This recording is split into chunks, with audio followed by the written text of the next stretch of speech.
দর্শক, আমরা এই মুহূর্তে উপস্থিত রয়েছি পটুয়াখালীর যে নদী বন্দর রয়েছে।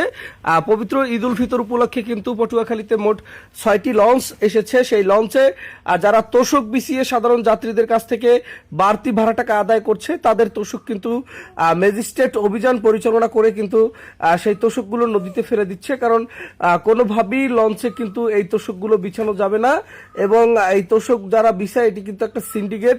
আমরা কিন্তু বরিশাল পটুয়াখালীর যারা মানুষ রয়েছি তারা কিন্তু দীর্ঘদিন যাবৎ দেখে আসছি এই সিন্ডিকেট কিন্তু তোষক বিছিয়ে 200-300 কোনো সময় 500 টাকাও কিন্তু সাধারণ যাত্রীদের কাছ থেকে আদায় করছে। এই মুহূর্তে পটুয়াখালীর যে সুন্দরবন 9 লঞ্চ রয়েছে সেখানের যে তোষকগুলো ছিল সেগুলো কিন্তু মোবিল কোর্টের মাধ্যমে অভিযান পরিচালনা করে সকলগুলো কিন্তু পল্টনে নিয়ে এসেছে এবং একটা একটা করে কিন্তু তোষক নদীতে ফেলে দিচ্ছে। আমরা দেখতে পাচ্ছি প্রতিটা লঞ্চে কিন্তু ম্যাজিস্ট্রেট অভিযান পরিচালনা করছে ঈদ উল ফিতর উপলক্ষে।